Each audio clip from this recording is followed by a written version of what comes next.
On Christmas Eve in a restaurant that cost more than Marcus Webb could comfortably afford, the word baggage hung in the air like a verdict. Jessica Chen set down her wine glass with the careful precision of someone who'd already made up her mind 14 minutes into dinner. The twinkling lights of the bistro reflected off her designer watch as she gathered her purse. Marcus watched her stand his borrowed vest suddenly too tight across the chest.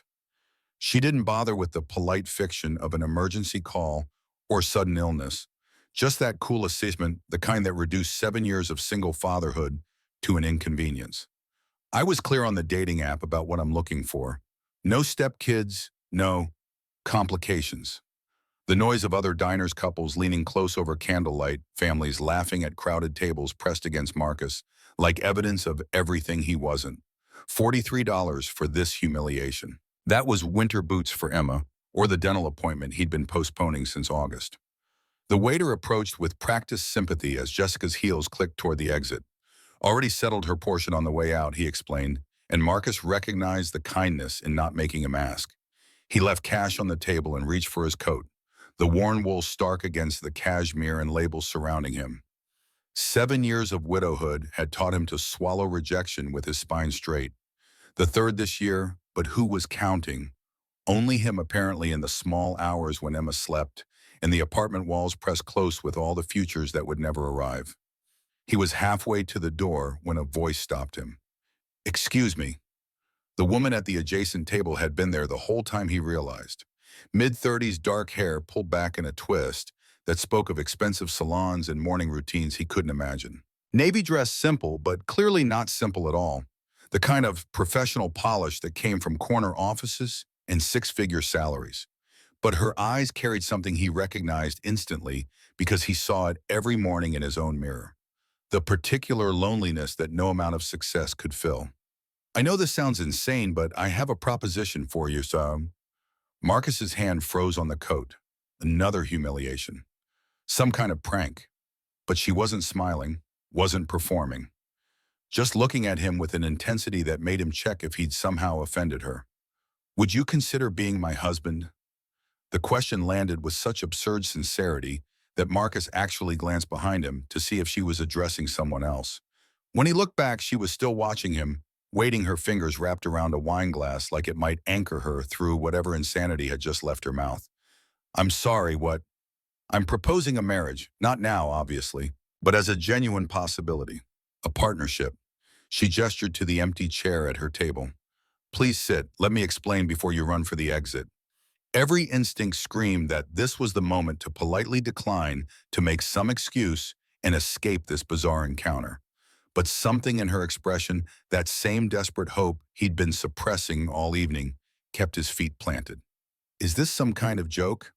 I assure you no one finds my situation amusing enough to orchestrate pranks." She tilted her head slightly, and something in the movement suggested she was used to being taken seriously. "You're Marcus Webb, correct?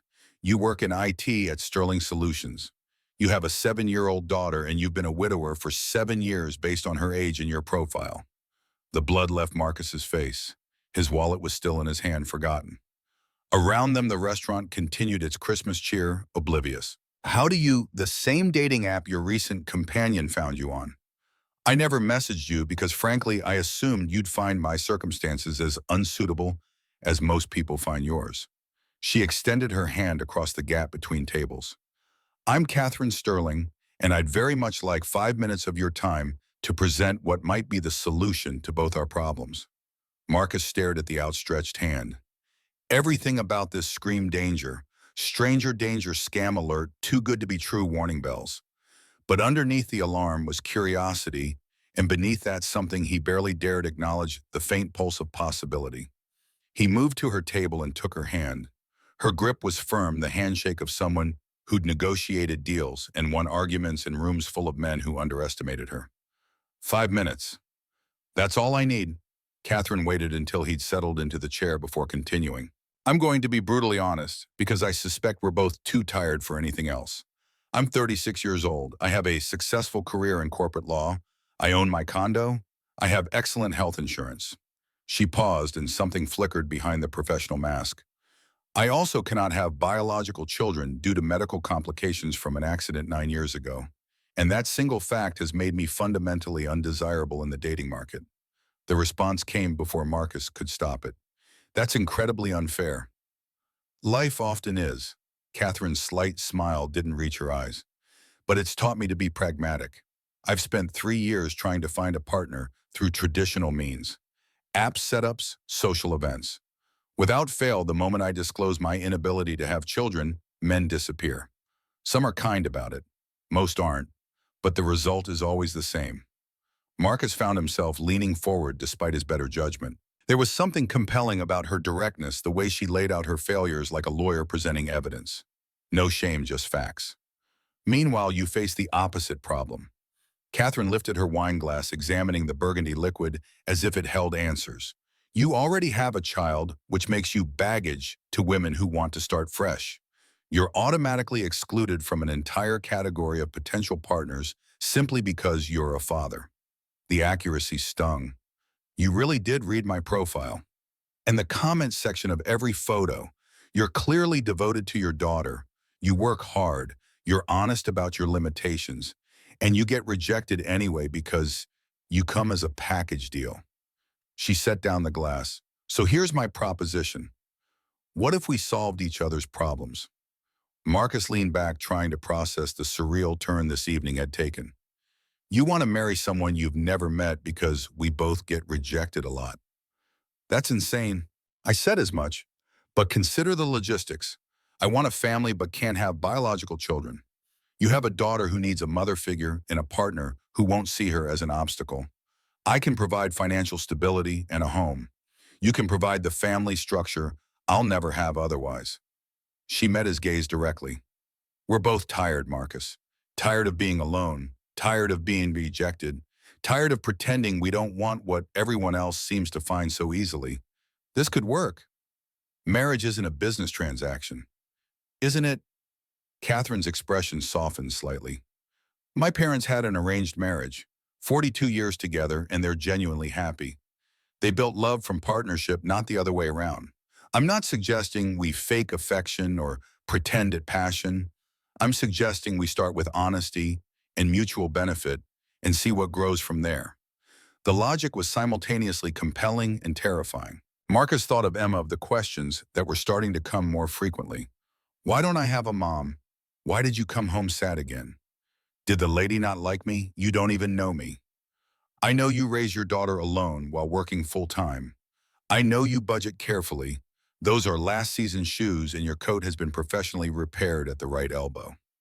I know you tried online dating despite probably hating every minute of it because you're still trying to believe someone might want you. Catherine's voice dropped. And I know what it's like to sit across from someone who looks at you like you're fundamentally defective because your life doesn't fit their perfect fantasy. Marcus's hands tightened on the table edge. The observation was too accurate, too raw.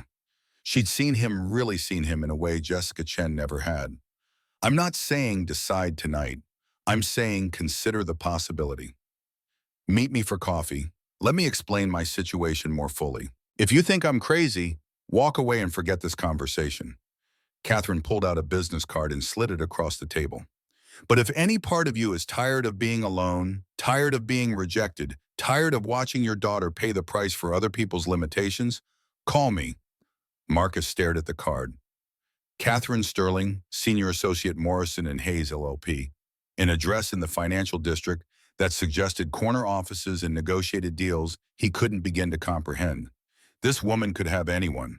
Why would she proposition a struggling IT technician in a mid-tier restaurant on Christmas night? Why me specifically? There have to be other single fathers on that app. There are, but your profile was different. You didn't hide your daughter or minimize her presence in your life. Every photo included her. Every interest you listed considered her needs first. Oh, Catherine recited from memory, looking for someone who understands that love isn't about finding perfection. It's about choosing someone and building something real, even when it's hard. Marcus felt his throat constrict. He'd written that at 2 in the morning after another failed date, convinced no one would ever respond to something so earnest. That's not what most people want to hear. Most people are looking for easy, for chemistry, for some magical spark that makes everything effortless. But I don't believe in that anymore. I believe in compatibility and commitment and choosing to build something worth having. She stood, leaving several bills on her table. Think about it, or don't. But you have my card if you decide you're tired of being alone. She moved toward the exit with the same grace she'd exhibited throughout their conversation, composed, controlled, certain of her worth, even in the face of rejection. At the door, she paused and looked back. For what it's worth, the woman who walked out tonight is an idiot. Any child who has you as a father is extraordinarily lucky. Then she was gone, disappearing into the December night and leaving Marcus alone with a business card and the most bizarre proposition he had ever received. He sat there for a long moment, turning the card over in his fingers. The embossed lettering caught the restaurant light, expensive and professional, and completely outside his world. His phone buzzed. Mrs. Chen, his elderly neighbor who watched Emma on date nights. Mia's asleep. Don't rush home. Hope it went well. The laugh that escaped him was bitter and broken. Well, that was one word for it. Marcus pocketed Catherine's card and headed for the exit, pushing into the cold December air. The street was emptying as restaurants closed, and families hurried home to their warm houses and waiting children. Tomorrow was Christmas. Emma would wake up excited despite their modest circumstances, thrilled with whatever small gifts Marcus had managed to scrape together. She never complained, never asked why they couldn't afford more, never questioned why it was just the two of them, but she noticed. Of course she noticed.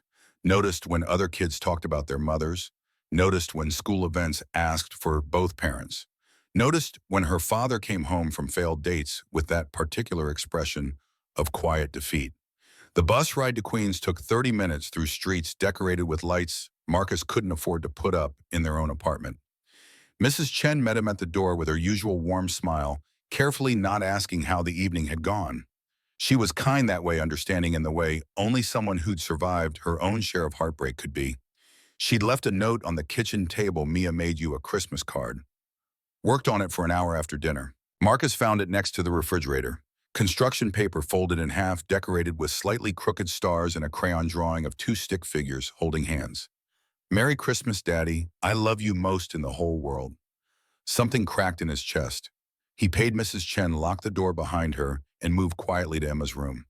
His daughter was sprawled across her bed, dark hair tangled on the pillow, one arm wrapped around the stuffed rabbit that had belonged to her mother. 7 years old and already so much like Lisa. Same stubborn chin, same generous spirit, same unconscious grace. Lisa would have known what to do about Catherine's proposition, would have laughed at the absurdity while seriously considering the possibilities. She'd always been braver than Marcus, more willing to take risks for potential rewards. But Lisa was gone dead 6 hours after giving birth to the daughter, sleeping so peacefully before him. She'd lived long enough to hold Emma, once long enough to make Marcus promise he'd choose the baby if something went wrong, long enough to say goodbye. Then she'd slipped away, leaving him alone with a newborn and a future he'd never imagined. Marcus retreated to the kitchen and pulled out Catherine's business card. In the harsh fluorescent light, it looked even more intimidating, the kind of professional polish that came from a world Marcus barely understood.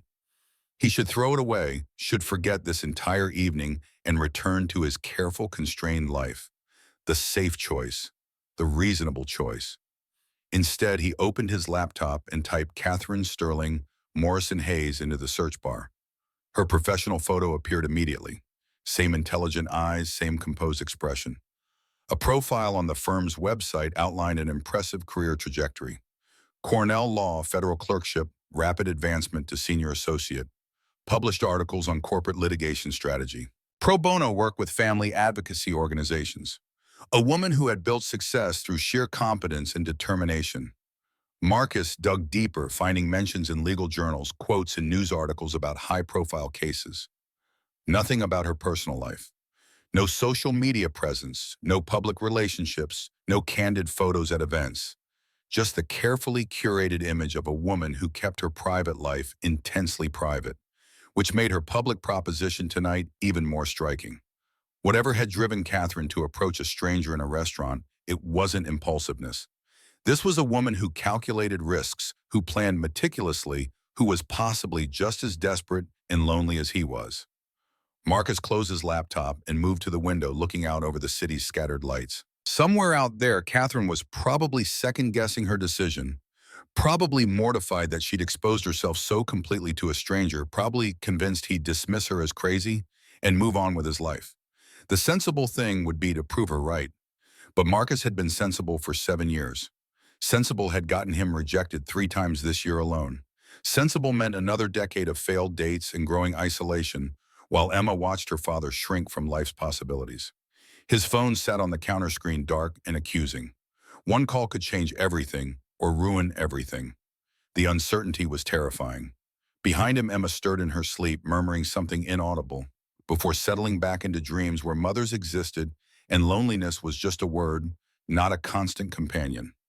Marcus picked up his phone and typed out a text before he could change his mind. Coffee. Saturday, 10 a.m. I need to hear the full plan before I think I'm insane. The response came almost immediately. I'll bring my list of questions. Marcus stared at the screen.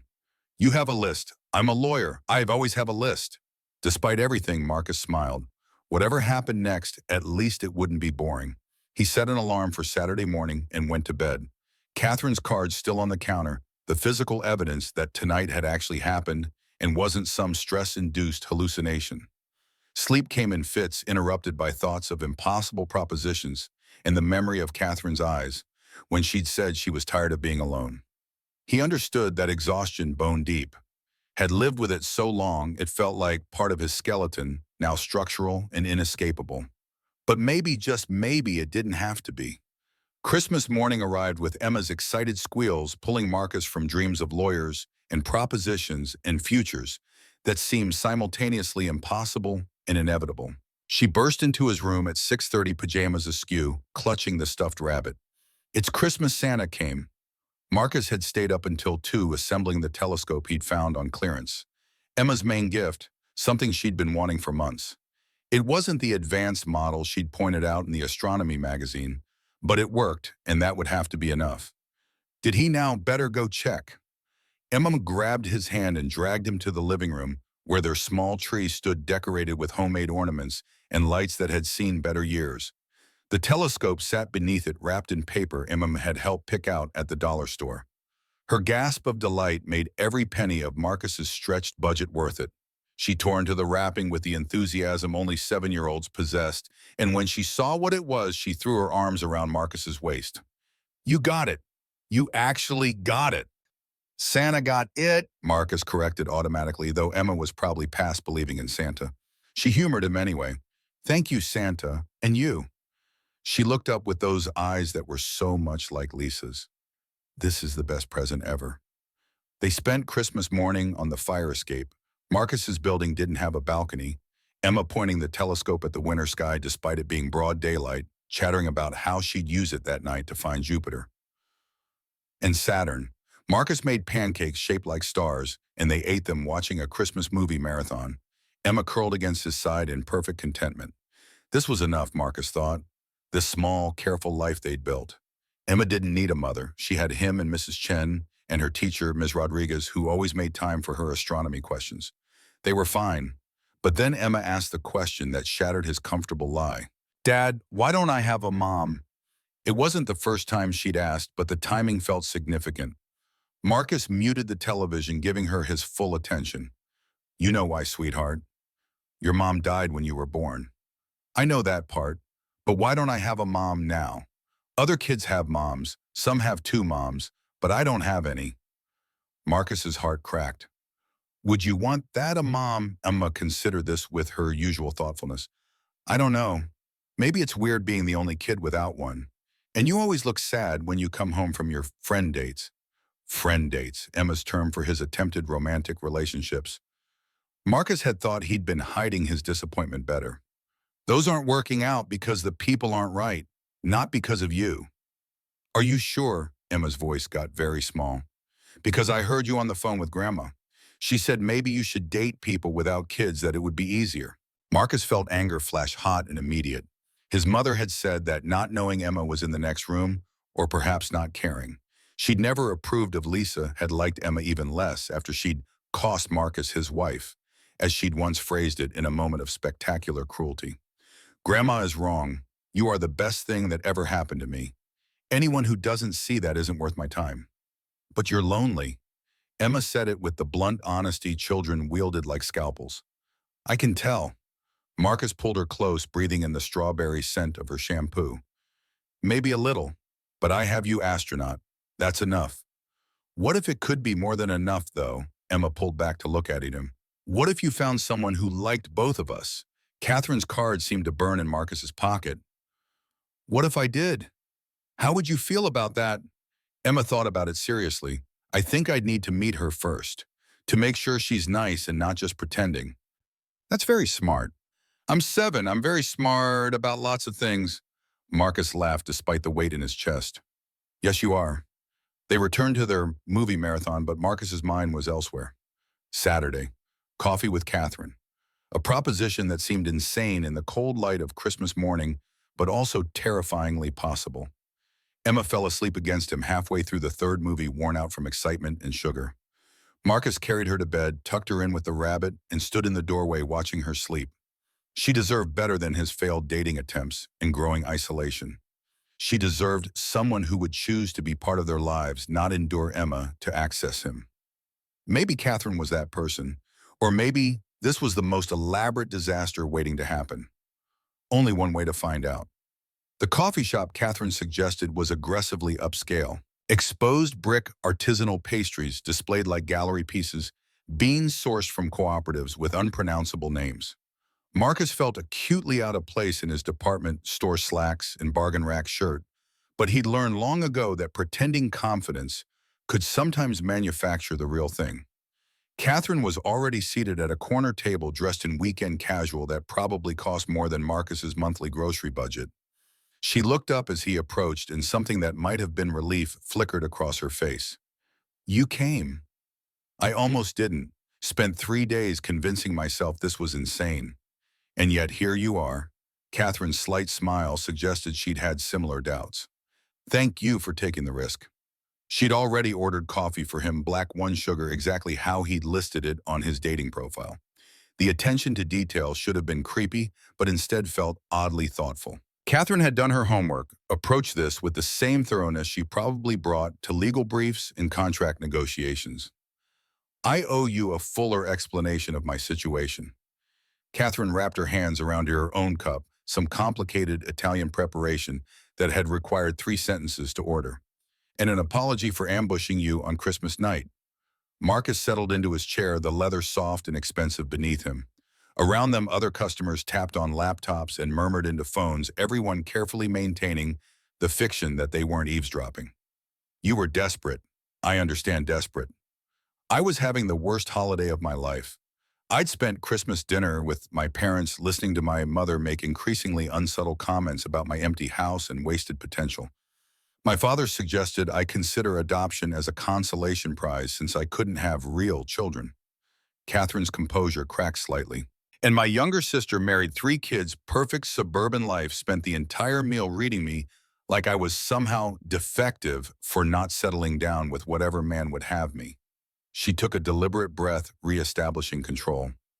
So I went to that restaurant alone, ordered an expensive bottle of wine, and tried very hard not to cry in public. And then I watched your date walk away, heard her call your daughter baggage, and something in me just snapped. Marcus absorbed this, recognizing himself in her description. The same bone-deep exhaustion with rejection, the same desperate loneliness dressed up in professional success. They were mirrors of each other, he realized. Different circumstances, same result. Tell me about the medical situation, if we're being brutally honest. Catherine didn't flinch. Car accident 9 years ago. Drunk driver ran a red light. I survived with relatively minor injuries, except for internal damage that required emergency surgery. They saved my life, but compromised my reproductive system. Her fingers tightened on her cup. The doctors were very clear. Biological children aren't possible. I'm sorry. So am I. I spent 2 years in therapy processing it. Acceptance doesn't make it easier, but it does make it manageable. I know who I am and what I can offer. I just need someone willing to look past what I can't provide. The honesty was startling in its starkness. No sugarcoating, no self-pity, just facts presented with the same clinical precision she'd probably use in a deposition. Marcus found himself responding in kind. Lisa's pregnancy was complicated from the start. She had a heart condition the doctors warned us about. They said carrying to term would be high risk, that we should seriously consider termination. He stared into his coffee. But Lisa wanted Emma more than she wanted safety. She signed paperwork choosing the baby over herself before I could argue. Catherine waited, not interrupting, giving him space to finish. When complications started during delivery, they gave me the choice Lisa had already made. Save the baby. She lived 6 hours after Emma was born. Long enough to hold her once, long enough to make me promise I'd be enough for both of us, long enough to say goodbye. Marcus met Catherine's eyes. 7 years of being grateful for Emma and angry at Lisa and guilty for being angry. I can't replace her. I need you to know that. I'm not trying to erase Lisa or pretend she didn't matter. I know. That's part of why this might actually work. You're not asking me to forget. You're just asking me to try again differently. Catherine set down her cup with careful precision. Before we go further, I need to address the elephant in the room. Class difference. My parents are wealthy.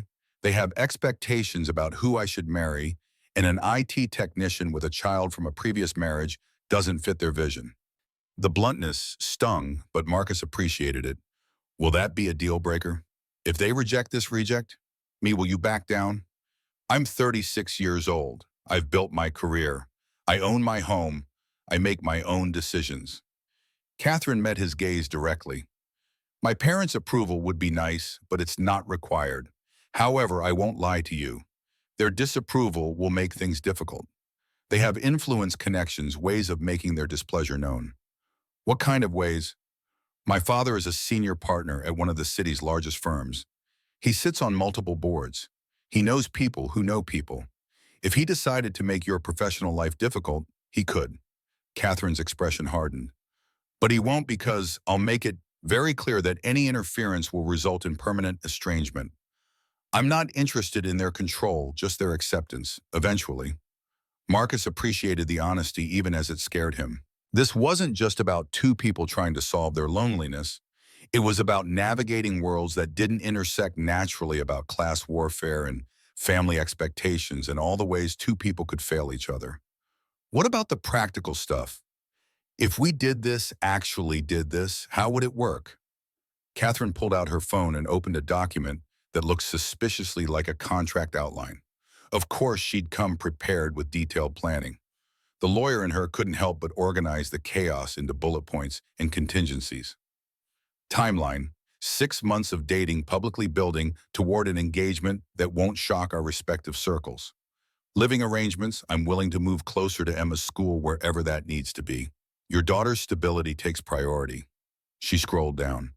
Finances: we maintain separate accounts initially, but contribute proportionally to shared expenses. I'm not interested in keeping score, but I want you to feel like an equal partner. Marcus felt something loosen in his chest. She'd thought about his pride, about the power dynamics that money could create, had built-in protections before he had even asked for them. My income is roughly 8 times yours based on public salary data for your position and firm averages for mine. I propose you contribute 15% to household expenses. I contribute 85%. That keeps things proportional without making you feel like a dependent. That's very specific. I'm a lawyer. Specificity prevents misunderstandings. Catherine looked up from her phone. I want this to work, Marcus. That means being realistic about financial disparity without letting it poison our relationship. What about Emma? If we marry legally, you'd be her stepmother. What does that mean for custody, for decisions, legal protections? Catherine's voice turned crisp, professional. I'll insist on a prenuptial agreement that safeguards Emma's interests and your parental rights. If something happens to me, I don't want my family trying to claim any authority over your daughter. Additionally, the prenup will specify that any assets I bring into the marriage remain separate, but any joint assets accumulated during the marriage would be split equally in the event of divorce. The words "your daughter" landed with unexpected weight. Not the child or Emma. Your daughter. An acknowledgement that Marcus came first in that relationship, that Catherine understood her place would be earned, not assumed. And if we go through with this and it doesn't work, if we're miserable, then we end it like adults. The prenup includes a clause that if we divorce within the first 5 years, we can do so with a clean separation. No alimony, no contested assets, just a mutual agreement to part ways. Catherine looked up from her phone. But I'm also not interested in going into this expecting failure. If we do this, we do it with full commitment to making it work. Marcus studied her across the table, trying to reconcile the composed lawyer with the desperate woman who'd propositioned to him 3 nights ago. Both were real, he suspected. The professional polish was armor, but underneath was someone just as lonely and scared as he was. I need to tell you something about Emma, what you'd actually be signing up for. Marcus chose his words carefully. She's 7, brilliant, stubborn, terrifyingly perceptive. She does well in school, loves science, wants to be an astronaut one day. He paused. She's also starting to ask questions about why she doesn't have a mother, why other kids do, and she doesn't. I've tried to explain about Lisa dying, about it not being anyone's fault, but she's at the age where she's noticing differences. Does she know you're dating? She knows I've tried. She knows it hasn't worked. Marcus's hands tightened on his cup. She asked me on Christmas morning if I was lonely. Said she could tell. She's 7 years old and she's worrying about whether I'm happy. Catherine's expression shifted to something softer. She sounds remarkable. She is, but she's also been hurt by my failed attempts at dating. Women who were nice to her until they decided I wasn't worth the complication. One woman told me Emma needed to learn to be less needy, that she was too attached. Marcus's voice roughened. She was 6 at the time and had lost her mother. Of course she was attached to the only parent she had left. Some people shouldn't be allowed near children. Catherine's voice carried the flat certainty of someone stating legal precedent. Then softer. I'd like to meet her, not as a potential stepmother, that's far too premature, but as someone who might be in her life. I want to see if we're compatible before we take this any further. Marcus felt his parental protection instincts flare. This was his daughter, his responsibility, the most important person in his world. Introducing her to someone who might disappear felt dangerous, potentially devastating. But Catherine's proposal had merit. If they couldn't connect, if Emma felt uncomfortable, or Catherine couldn't genuinely care for a 7-year-old with opinions and energy and endless questions about space, then this whole arrangement was doomed from the start. She already asked about meeting you, not you specifically, but she asked if I'd found someone who liked both of us. Catherine's eyebrows rose. What did you tell her? That I might have. That she'd need to meet them first to make sure they were nice. Smart girl. The smartest, so yes, you can meet her, but I need ground rules. Marcus leaned forward. You don't get to hurt her. You don't get to pretend to like her to get to me and then show your true colors later. You commit to being kind to her whether this works out between us or not. Agreed, absolutely agreed. Catherine pulled out a business card and wrote on the back. This is my personal cell. Text me your schedule for next week. We'll find a time that works for all 3 of us. Somewhere neutral, a park maybe, or a museum if Emma likes that sort of thing. Saturday, the park near my apartment, 2 o'clock. Emma will be there with me. You can meet or spend time together. No pressure, no expectations. Just see what happens. Saturday, Catherine agreed, tucking the card back into her purse. I'll be there. As Marcus stood to leave, Catherine caught his wrist gently. The touch was brief but deliberate, warm fingers against his skin.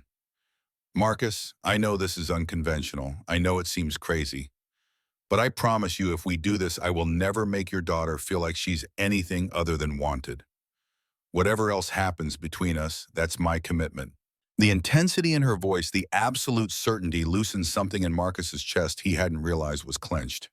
He nodded, not trusting himself to speak, and left before the emotion could overwhelm him. The walk home took longer than necessary because Marcus needed time to process. Catherine Sterling was offering him something he'd stopped believing existed: a genuine partnership built on honesty and mutual need rather than romance and false promises. It wasn't the story people told about how families formed, but it was real, achievable, possible, if he could be brave enough to try.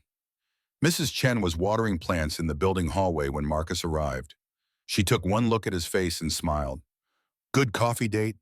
Marcus couldn't help but laugh. Mrs. Chen saw everything, knew everything, understood everything without needing explanations. She'd been there the night Lisa died, had held a screaming newborn Emma while Marcus fell apart, had carried them through those first impossible months with casseroles and gentle wisdom and a refusal to let him drown in grief. Maybe, I'm not sure yet. Bring her by sometime. I'll make dumplings. Mrs. Chen returned to her watering, the matter settled in her mind. If Marcus was considering someone seriously enough to look this shell-shocked, then that someone deserved dumplings, an evaluation by the woman who'd been more family than his own blood relatives. Emma was watching cartoons when Marcus entered the apartment, sprawled on the couch in her NASA pajamas, despite it being early afternoon. She looked up with that unnervingly direct gaze she'd inherited from her mother. How was coffee? So she'd been paying attention to his calendar, putting pieces together. 7 going on 30, that was Emma. Missing nothing, processing everything, drawing conclusions that made Marcus feel perpetually behind in their conversations. It was good, interesting. With the lady. Yes, with the lady. Emma returned her attention to the television, but Marcus could see the wheels turning. She was building a framework of understanding, trying to figure out if this was another disappointment waiting to happen or something different. She'd like to meet you on Saturday at the park. Now Emma's full attention swiveled to him. Really? The hope in that single word nearly broke him. His daughter wanted this so badly, not necessarily Catherine specifically, but the possibility of family, of someone choosing them, of her father not coming home sad anymore. Really, we'd go to the park, she'd come by, we'd all spend some time together. Very casual, but only if you want to. Emma considered this with her usual careful deliberation, then with the decisiveness that sometimes startled him. Okay, I'll meet her. Just like that, settled. Marcus waited for more questions, for the anxiety he'd expected. But Emma had already returned to her cartoons, the matter resolved in her mind. If Dad thought this lady was worth introducing, then Emma would evaluate her on her own terms and make her own judgment. 7 years old and already more emotionally intelligent than most adults Marcus knew. The week between the coffee meeting and Saturday dragged with agonizing slowness. Marcus found himself second-guessing. Everything was he moving too fast, not fast enough, setting Emma up for disappointment, missing an opportunity. His work suffered slightly enough that his supervisor asked if everything was okay at home. Fine, Marcus lied. Just tired. But Tuesday night brought a text from Catherine that derailed his spiral. I've been thinking about Saturday. What if I brought something to show I'm serious? Nothing big, but something that might help Emma warm up to me. Marcus stared at the screen, unsure how to respond. What did one bring to impress a 7-year-old astronaut in training? What did you have in mind? The response took a few minutes, and when it came, it was longer than Catherine's usual crisp messages. When I was Emma's age, my grandfather gave me a telescope. It's what got me interested in space, even though I ended up going a different direction. I still have it, a really good one, much better than the beginner models. If she's interested in astronomy, maybe I could bring it, not as a bribe, but as a gesture, something to share. Marcus felt something shift in his chest. This wasn't a woman trying to buy his daughter's affection. This was someone offering something meaningful, something personal to connect with a child who loved the stars. She'd like that. A lot.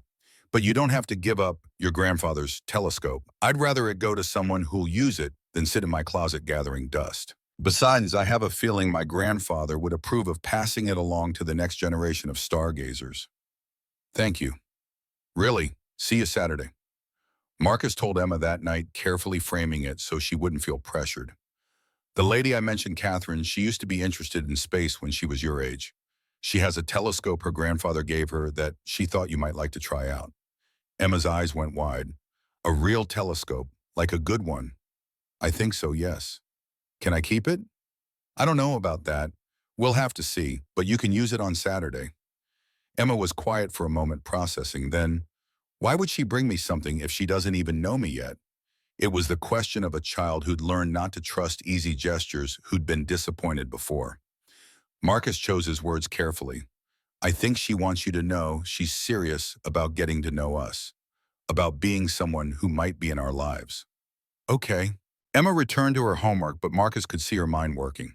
She was building a framework, assembling data, trying to determine if this was real or another adult who would let them down.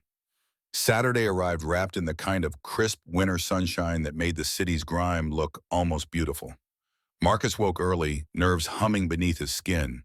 He'd mapped out every possible disaster scenario, Emma hating Catherine on sight, Catherine realizing children were more exhausting than she'd imagined, the entire arrangement crumbling before it even began. Emma seemed unconcerned. She dressed herself in jeans and her favorite NASA sweatshirt, the one with a rocket ship embroidered on the front that she'd begged for at the Science Museum gift shop. Her hair went into two lopsided braids that Marcus had never quite mastered, but she insisted on anyway. "Do I look okay?" The question caught him off guard. Emma, rarely worried about appearance, was usually too focused on whatever project or idea consumed her attention to care what she wore. "You look perfect. What if she doesn't like me?" There it was, the vulnerability she usually hid beneath confidence and curiosity. Marcus knelt to her, level hands on her small shoulders. "Then that's her loss, astronaut. Anyone who doesn't like you is missing out on knowing the most interesting person I've ever met." Emma nodded, but her eyes were still worried. Marcus recognized that expression. She was hoping, despite herself, despite all the evidence, that adults disappointed children more often than not. She wanted this stranger to see her worth, to choose them, to make their family something more than barely managing. The weight of that hope pressed against Marcus's ribs as they walked to the park. Catherine arrived exactly on time, dressed in jeans and a cashmere sweater that probably cost more than Marcus's rent, but looked effortlessly casual. She was carrying a case that Marcus recognized as telescope equipment, professional grade from the look of it. She spotted them immediately and paused at the playground's edge, taking a visible breath before approaching. Good. She was nervous too. That made her human, reachable, someone Marcus could maybe trust with the most precious thing in his world. "You must be Emma." Catherine's smile was genuine, not the condescending expression adults sometimes used with children. "I'm Catherine. Your dad said you're interested in space." Emma studied Catherine with that X-ray vision. She possessed the ability to see through the performance to truth. Marcus held his breath, waiting for the verdict. "He said you're nice, but I should decide for myself." Catherine's smile widened. "That's a good answer. You're absolutely right. Did you bring the telescope?" "I did." Catherine set down the case carefully. "It was my grandfather's. He taught me how to use it when I was about your age." "Want to see?" Emma's reserve cracked slightly. "Yes, please." They found a bench and Catherine opened the case with reverence, revealing a beautiful brass telescope that looked like something from another century. Emma's gasp was audible. "That's so cool. It's old, but it works really well. My grandfather was an engineer and he took care of his tools." Catherine began pointing out features. "This is the eyepiece you look through here, and this adjustment here controls the focus." She spoke to Emma like an equal, not dumbing down the technical language but explaining clearly. Emma listened with rapt attention, asking questions that showed she'd been reading about telescopes far beyond her age level. Marcus watched from the few feet away, seeing Catherine's genuine engagement, the way she never checked her phone or showed impatience when Emma asked to hear something explained twice. "Can we try it?" Emma asked finally. "It works better at night for stars, but we can point it at that building and see how the magnification works." They set up the telescope together, Emma's small hands following Catherine's directions, with the careful precision of someone who understood that this was valuable equipment, deserving respect. When she finally looked through the eyepiece at the distant building, her squeal of delight made Marcus's chest tight. "I can see the bricks, like I'm right next to it." "Pretty neat, right?" Catherine adjusted something, showing Emma how to fine-tune the focus. "With this, you can see craters on the moon, Saturn's rings, all sorts of amazing things." "Can I keep it?" Emma asked, then immediately looked embarrassed. "Sorry, that was rude." "It's not rude to want something." Catherine knelt to Emma's level, her voice gentle. "And yes, if you want it, it's yours. I'd rather it be used by someone who loves space than sitting in my closet." "Really?" Emma's voice was small, disbelieving. "But it was your grandfather's, which means it should go to someone who'll appreciate it the way he'd want. I think he'd really like knowing it went to a future astronaut." Emma threw her arms around Catherine's waist, a spontaneous gesture that made Catherine freeze for half a second before returning the hug carefully. When Emma pulled back, she was smiling. "Thank you. I'll take really good care of it." "I know you will." They spent the next hour at the park, Emma giving Catherine a comprehensive tour of her favorite playground equipment, while explaining her opinions on optimal swing trajectories and the engineering principles behind different slide designs. Catherine listened with every appearance of genuine interest, asking questions that showed she was actually paying attention. When Emma finally wore herself out, they relocated to the cafe down the block, the one that made hot chocolate with real chocolate, and let kids add as many marshmallows as they wanted. Catherine ordered without blinking at the price, then listened with absolute attention while Emma peppered her with questions. Do you have kids? The directness was so Emma. No build-up, no easing into difficult topics, just straight to the heart of what she wanted to know. Catherine didn't flinch. No, I don't. I can't have biological children because of a medical situation that happened a long time ago. Emma considered this, marshmallow-streaked lips pursed in thought. That's sad. But my friend Alex was adopted. He says that's the same as having real parents. Alex is absolutely right. Family isn't just about biology. It's about who chooses to love you and take care of you. Like my dad, Emma reached for Marcus's hand across the table with sticky fingers. He chose to keep me even though Mom died. That makes him extra family. Marcus felt his throat close completely. Catherine's eyes were suddenly bright with unshed tears. That makes him the very best kind of family. They spent another hour talking about school and friends and Emma's dream of being the first person to walk on Mars. Catherine asked intelligent questions, offered thoughts that showed she took Emma's ambitions seriously. Never once did she check her phone or glance at her watch or give any indication she'd rather be elsewhere. When Emma started showing signs of tiredness, Marcus suggested they head home. Emma hugged Catherine again at the cafe door unprompted. Can we do this again next week, maybe?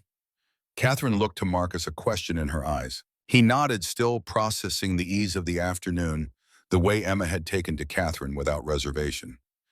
I'd like that very much, if your dad says it's okay. It's okay, Emma decided for both of them, then looked between the adults with that knowing expression that suggested she understood far more than 7 years should allow.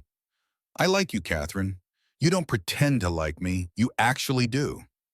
I actually do. Catherine confirmed, her voice thick with emotion. They helped Catherine carry the telescope back to her car, Emma chattering the entire time about how she'd use it that night to look at the moon. When Catherine had driven away with a wave, Emma grabbed Marcus's hand. She's nice, Dad. Really nice. You think so? Yeah, she listened to me. Like really listened, not the way adults pretend to listen. And she gave me Grandpa's telescope. Emma swung their joined hands. I think you should keep seeing her. Marcus felt something loosen in his chest. Only if you're comfortable with it. I am. She makes you smile differently. Differently how? Like you're happy, nervous, instead of sad, trying not to show it. Out of the mouths of children came devastating accuracy. Marcus crouched down to Emma's level right there on the sidewalk. I'm going to keep seeing her. We're going to spend time together, the three of us, and see if we fit. But nothing changes without you being okay with it.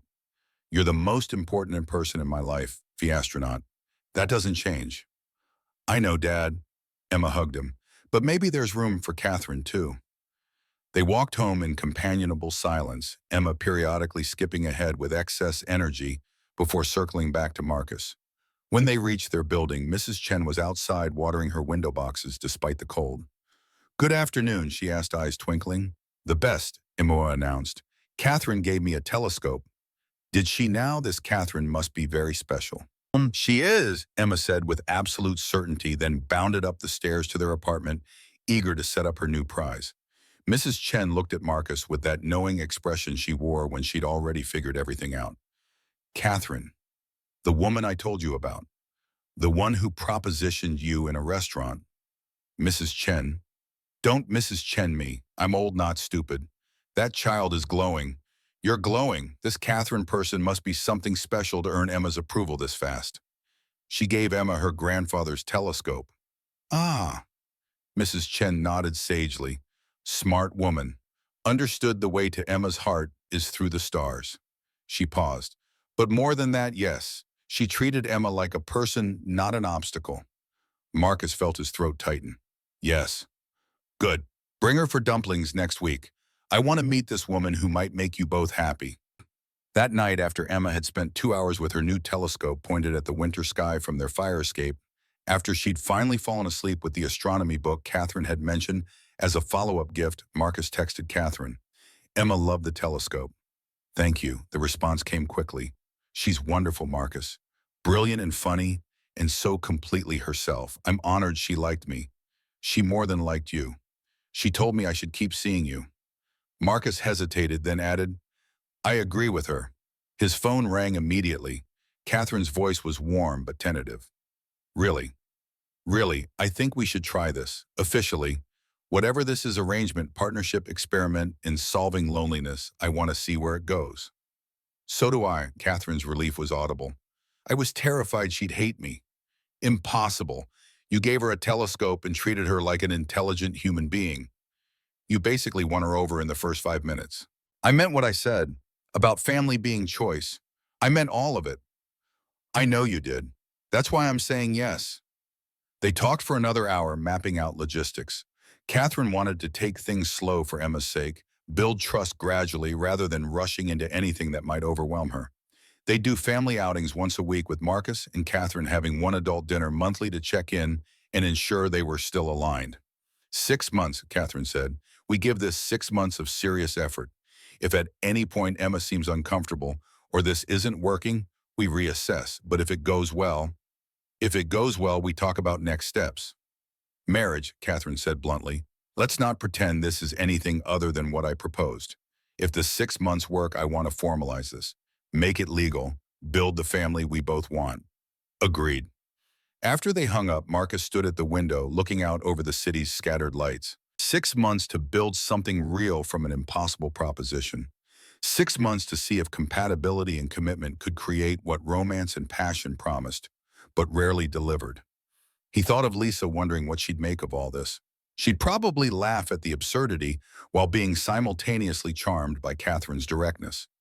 Lisa had always been pragmatic under the romantic exterior, had chosen Marcus not because of love at first sight, but because he'd been steady, reliable someone who showed up.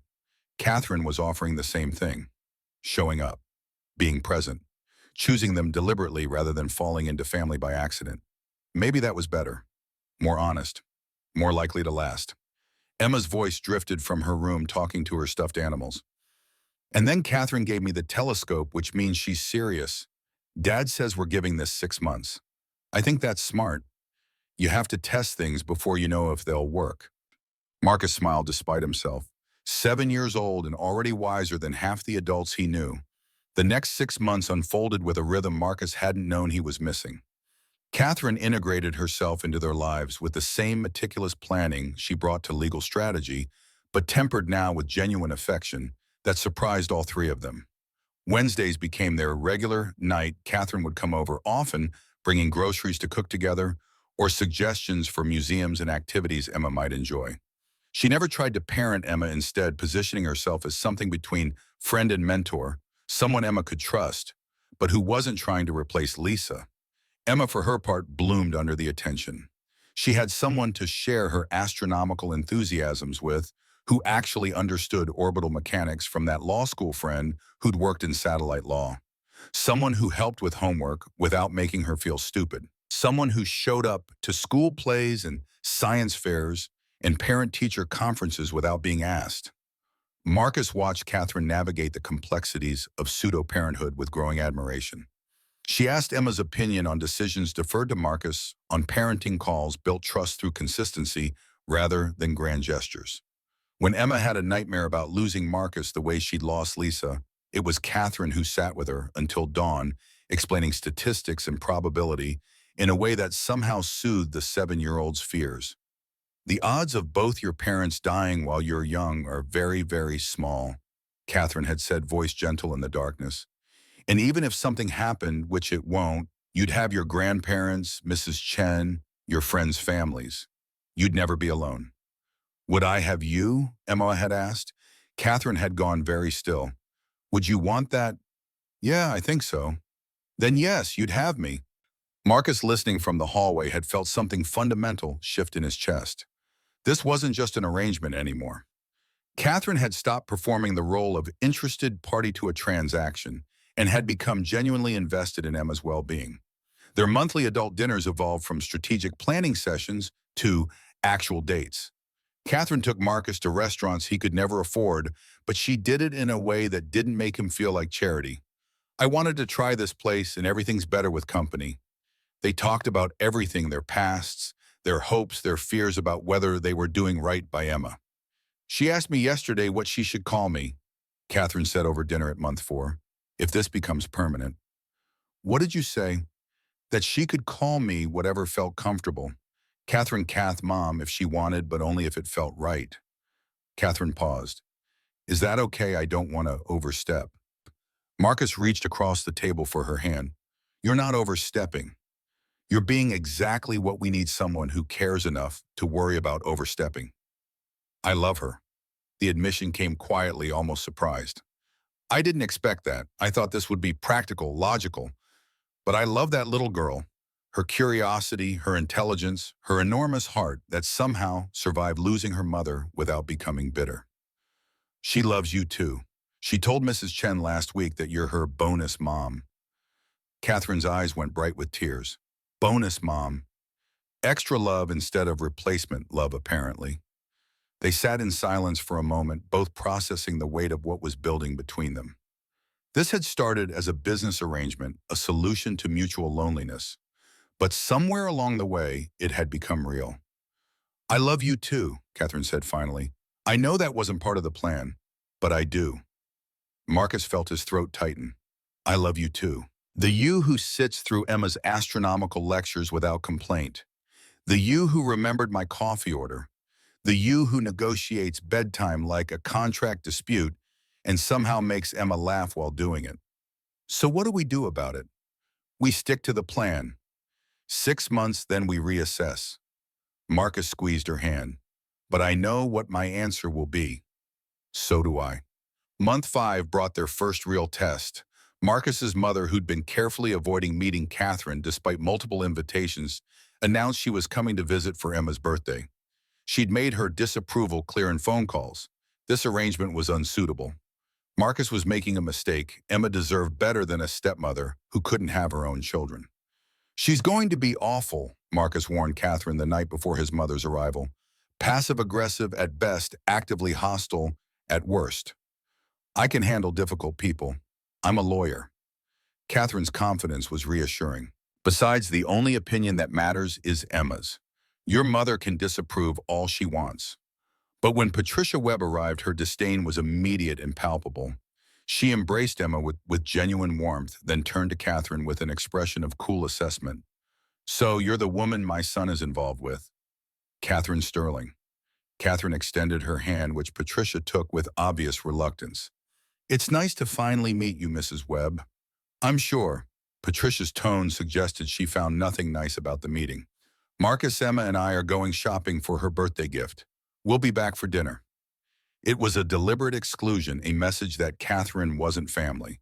Marcus started to protest, but Catherine caught his eye and shook her head slightly. That sounds lovely. Emma, have fun with your grandmother. After they left, Catherine let out a long breath. Well, that went about as well as I expected. I'm sorry. She's protective of Emma and skeptical of me. I understand. Catherine moved to the kitchen, beginning dinner preparations with deliberate focus. She sees me as an interloper, someone who can't give you more children, who comes from a different world, who probably has ulterior motives. None of that is true. I know, but she doesn't. Not yet. Catherine looked up from chopping vegetables. I'll win her over eventually. Or I won't. Either way, it doesn't change what we're building. Dinner that night was tense. Patricia made pointed comments about Emma's real family and asked invasive questions about Catherine's inability to have children. Emma, picking up on the tension, grew quieter than usual. Finally, Catherine set down her fork. Mrs. Webb, I understand your concern. You don't know me, and you want to protect Marcus and Emma. That's admirable. So let me be very clear about my intentions. Patricia's eyebrows rose. Please do. I'm not trying to replace Emma's mother. Lisa will always be her first mother, the woman who gave her life. I'm not competing with that memory. Catherine's voice was calm but firm. What I am trying to do is be someone who shows up, who helps with homework, who goes to school events, who loves Emma not despite her past, but including it. And Marcus, what about him? I love him, not because he's a project or because I'm desperate enough to settle. I love him because he's kind, devoted, willing to be vulnerable enough to try something unconventional for the chance at building a family. Patricia was quiet for a long moment. Then, you can't give him more children. No, I can't. And we've discussed that extensively. Marcus has made it very clear that he's not interested in more children. He has Emma. She's enough, more than enough. And when he changes his mind, then we'll deal with it. But I'm not making life decisions based on hypothetical future regrets. Catherine met Patricia's gaze directly. I'm making them based on what we want now, what we're building now, the family we're choosing to create. Emma, who'd been silent throughout, suddenly spoke up. Grandma, I like Catherine. She's nice to Dad and me. She doesn't pretend. And she gave me Grandpa Sterling's telescope. Did she? Patricia's expression softened slightly at her granddaughter's defense. Yeah, it's really good. We saw Saturn's rings last week. Emma reached for Catherine's hand. I know you miss Mom. Dad told me you and Mom were really close. But Catherine isn't trying to make us forget Mom. She's just trying to be part of our family now. Out of the mouths of children came wisdom that left adults speechless. Patricia blinked rapidly, emotion crossing her face. You're happy, she asked Emma. Really happy. Dad smiles more. And I like having someone else who understands my space stuff. Patricia turned to Marcus. She seems happy. She is. We both are. The older woman studied Catherine for a long moment, then nodded slowly. Fine, I still have reservations. But if Emma is happy, I'll try to be supportive. It wasn't acceptance, but it was a start. After Patricia left the following day, Emma collapsed onto the couch with dramatic flair. Grandma is exhausting. Marcus laughed despite himself. Yes, she is. But she likes Catherine now. I could tell. Emma looked up at Catherine, who was cleaning up the kitchen. You were really brave, standing up to her like that. Sometimes you have to advocate for what you want. Catherine came over, sitting beside Emma. Your grandmother loves you and your dad. She was just scared I might hurt you both. That's not mean, it's protective. Are you going to hurt us? The question was asked with 7-year-old directness, but the vulnerability beneath it was real. Catherine took a moment before answering, giving the question the weight it deserved. I'm going to try very hard not to. I can't promise I'll never make mistakes. I'm human, and I'll mess up sometimes. But I can promise that I'll never leave on purpose, that I'll fight to stay to make this work to be the family we're building together. Okay, Emma leaned against Catherine's side. I believe you. Month 6 arrived with a weight of expectation none of them acknowledged directly. This was the deadline. They'd set the point at which they'd evaluate whether to make this permanent or admit the experiment had failed. Catherine took Marcus to dinner at the same restaurant where they'd first met, the symbolism intentional. As they waited for their food, she pulled out a small box. Before we discuss the next steps, I need to ask Emma something. But I wanted to show you first. She opened the box to reveal 2 rings, one clearly sized for Marcus, the other much smaller. Emma's ring was delicate, age-appropriate, with a small star sapphire that caught the light. I want to propose to both of you, not just you, but Emma too. A promise ring for her, a commitment, that I'm choosing her too, that she's not just part of the package, but someone I want as my daughter. Marcus felt tears sting his eyes. You're really something, you know that. I'm practical, and I'm in love with both of you. Catherine said it simply, like stating a fact rather than a revelation. I didn't expect the love part. I thought this would be a partnership, a logical arrangement. But somewhere between teaching Emma about orbital mechanics and watching you make pancakes on Sunday mornings, I fell completely in love with this life we're building. I love you too. Marcus reached across the table for her hands.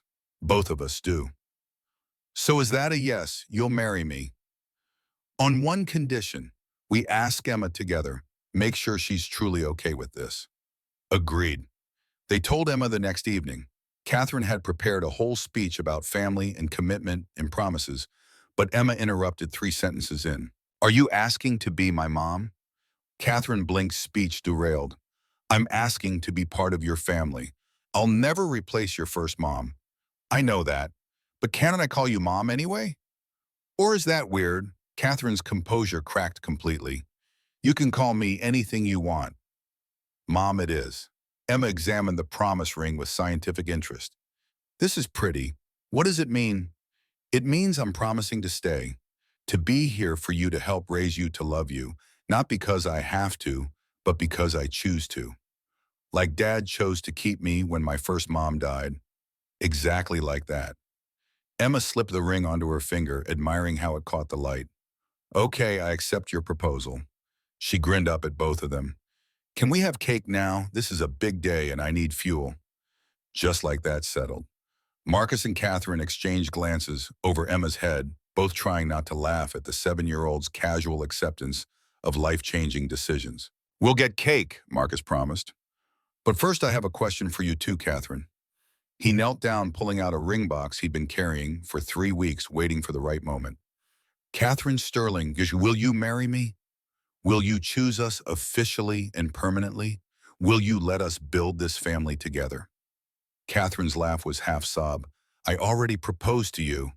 I know, but I wanted to propose back. To make it clear, this isn't just you solving our problem. It's all of us choosing each other. Yes. Catherine pulled him up, kissing him, while Emma made exaggerated gagging noises. God, yes. They got married 6 weeks later at the courthouse on a Tuesday afternoon. Emma served as ring bearer and sole member of the wedding party, taking her duties with the utmost seriousness. She'd written her own short speech about families being made through choosing, not just biology, that left Catherine's mother in tears and even softened Patricia Webb's skeptical expression. Catherine's parents had come around faster than expected. Her mother charmed by Emma's precociousness, her father won over by Marcus's obvious devotion to both his daughter and new wife.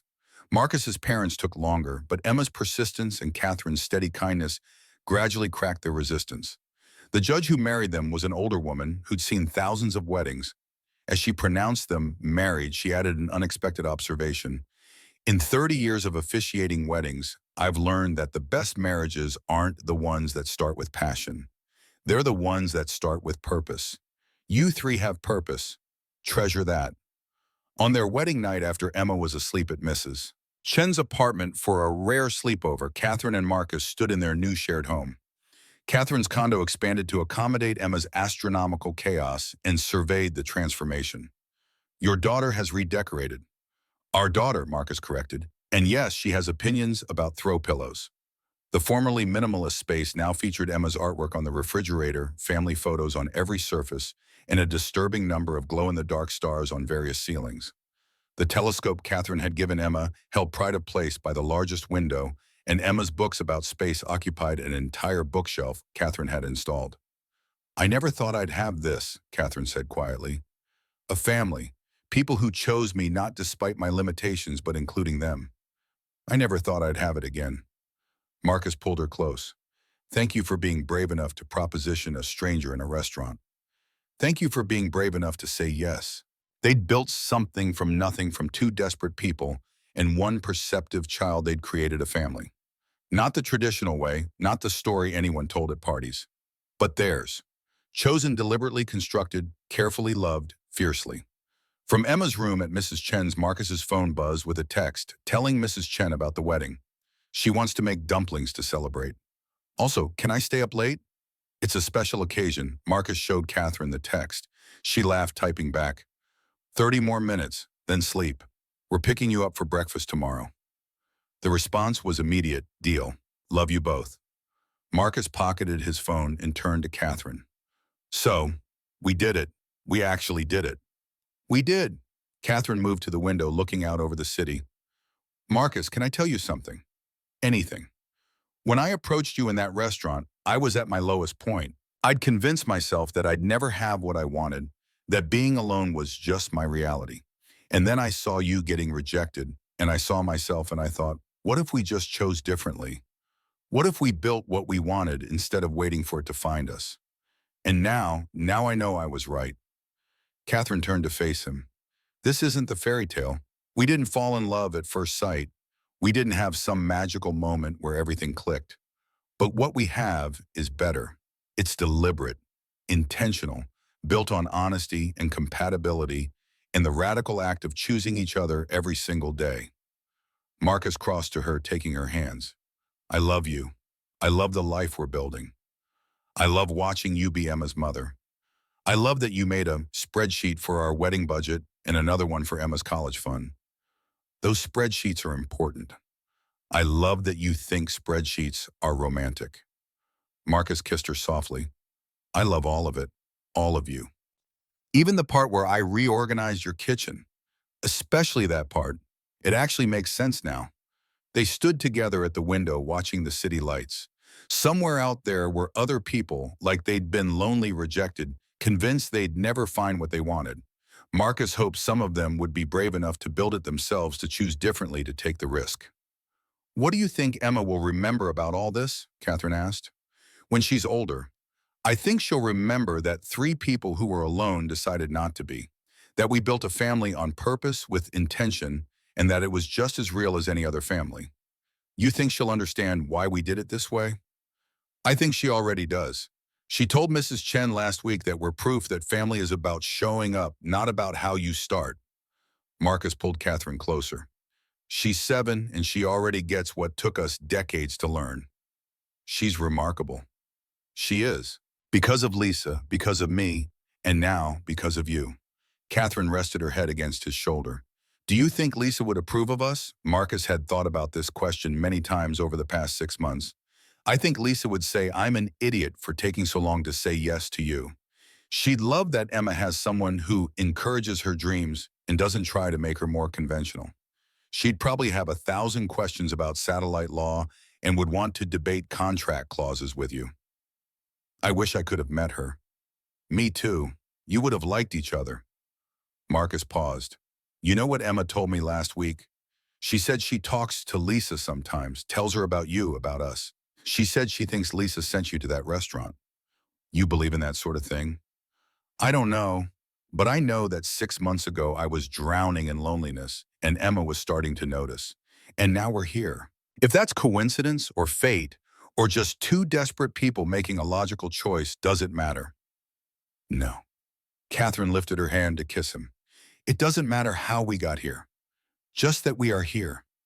They spent their wedding night talking until dawn, making plans for the future, discussing everything from Emma's education to where they might vacation to whether they'd get a dog. It was the least romantic wedding night imaginable, and also perfect, two people building a life with intention, planning their future with the same care they'd planned their beginning. The next morning, they picked Emma up from Mrs. Chen's. The old woman had made dumplings as threatened, and also a small cake decorated with stars. For the newlyweds, she announced, and their very smart daughter. Emma beamed, wearing her promise ring and a shirt that said, Junior Astronaut. She hugged both Marcus and Catherine with equal enthusiasm. So now we're really official. Really official, Catherine confirmed. Good. Can we go to the planetarium today? I want to use my telescope tonight, but I want to learn more stuff first. Marcus and Catherine exchanged glances. Their daughter was already planning educational outings for their first full day as a legal family. Planetarium it is, Marcus agreed. Excellent. Emma grabbed both their hands, pulling them toward the door. Come on, we're burning daylight. Mrs. Chen, thank you for the dumplings. I'll tell you about the planets when we get back. Mrs. Chen waved them off with a knowing smile. As they walked toward the car, Emma between them, swinging their joined hands, Marcus felt something settle in his chest. Peace, contentment, the certainty that they'd made the right choice. This wasn't the story he'd imagined when Lisa died. It wasn't what he'd dreamed of when he'd first signed up for dating apps or suffered through awkward dinners with women who saw Emma as baggage. But it was real, solid, built to last. At the planetarium, Emma dragged them through exhibits with her characteristic enthusiasm, explaining everything she already knew and asking detailed questions about everything she didn't. Catherine kept pace with her, engaging with every tangent, while Marcus followed behind, documenting the moment with photos. During the show in the Dome Theater, Emma sat between them, holding both their hands as simulated stars wheeled overhead. When the narrator talked about how stars were born in stellar nurseries, Emma leaned over to whisper, "That's us. We're like a stellar nursery. We made a new family from different pieces." Catherine's hand tightened on Emma's. "That's beautiful, sweetheart. I know, I'm very poetic. Emma returned her attention to the show, satisfied with her observation. Marcus caught Catherine's eye across Emma's head. She was crying silently, tears tracking down her face in the darkness. He reached across Emma to squeeze Catherine's shoulder, and she caught his hand, holding on tight. This moment, Marcus thought, this was what Catherine had been proposing in that restaurant 6 months ago. Not just the legal structure of marriage or the practical solving of loneliness, but this sitting in a planetarium with their daughter between them, crying happy tears because a 7-year-old understood what they were building better than most adults ever would. They were a family, not by accident, not by biology, not by the easy path of falling in love and hoping for the best, but by choice. Deliberate, intentional, carefully constructed choice. And that Marcus realized was better than any fairy tale. After the planetarium, they went for pizza at Emma's favorite place, the one with the checkered tablecloths, and the owner who knew Emma by name. Mr. Rossi came over immediately when he saw them. The Webb family. And this must be the new Mrs. Webb I've heard about. Catherine, she introduced herself. Nice to meet you. Emma has been talking about you for months. The lady who gave her the telescope. Mr. Rossi grinned in. She told me you were getting married. Congratulations. Thank you. The usual for Emma and for you two. They ordered, and Emma immediately launched into an explanation of everything they'd learned at the planetarium. Mr. Rossi listened with the patience of someone who'd endured many of Emma's astronomical lectures, then brought over a small cake. On the house, for the newlyweds. The cake had "Congratulations, Webb family," written in slightly crooked icing. Emma's eyes went wide. You made us a cake. For special occasions, always cake. Mr. Rossi set down plates. Your mama would be proud, Emma. The family you're building. Emma considered this seriously. I think so too. I have 2 moms now. One in heaven and one here. Very lucky girl. After Mr. Rossi left, Emma cut the cake with scientific precision, distributing equal pieces. This is the best day, she announced. We went to the planetarium, we got cake, and we're all together. What do you want to do when we get home? Marcus asked. Set up the telescope. Show Catherine the moon craters. They're my favorite. Emma took a bite of cake. And maybe we can start planning my birthday party. It's in 2 months and I want to do a space theme. 2 months away and you're already planning, Catherine smiled. Planning is important. You taught me that. You make lists for everything. Fair point. They spent the rest of dinner discussing Emma's birthday plans, a space-themed party with constellation decorations, and a telescope demonstration. Emma wanted to invite her entire class, Mrs. Chen and Mr. Rossi. And Grandma Patricia, Emma added, even though she was weird about Catherine at first, she's trying now. She is, Catherine agreed diplomatically, and I appreciate that she's making the effort. She'll come around all the way eventually, Emma said with 7-year-old confidence. You're too nice not to like. When they finally got home, Emma set up her telescope on their small balcony. Catherine's condo had better star viewing than Marcus's old apartment. She spent an hour showing Catherine the moon's surface, explaining Maria and craters, and the Sea of Tranquility with professional enthusiasm. Catherine listened attentively, asking questions that showed she was really processing the information, not just humoring a child. Marcus watched from the doorway, his heart full, thinking about how far they'd all come. 6 months ago, he'd been sitting in a restaurant getting rejected. Catherine had been drinking wine alone. Emma had been asking why she didn't have a mother. Now they were a family, legal, official, real. When Emma finally went to bed exhausted from the full day, she hugged them both goodnight. I love you, Dad. Love you too, astronaut. I love you, Mom. Catherine's breath caught. It was the first time Emma had called her that directly. I love you too, sweetheart. After Emma's door was closed, Catherine leaned against the wall, composing herself. Marcus wrapped his arms around her. You okay? She called me Mom. She did. I have a daughter. Catherine's voice was full of wonder. I have a family. You do. They stood in the hallway of their home, all 3 of them, and Marcus felt the last piece of uncertainty settle into place. This had worked. The impossible proposition, the logical arrangement, the choice to build rather than wait, it had all worked. Over the next months and years, they would face challenges. Patricia Webb would gradually warm to Catherine, but never completely approve. Catherine's father would occasionally make comments about Marcus's background that stung. Emma would have moments of missing Lisa of grief that ambushed her on holidays and birthdays. Marcus and Catherine would argue about parenting decisions and household management and all the ordinary friction of any marriage.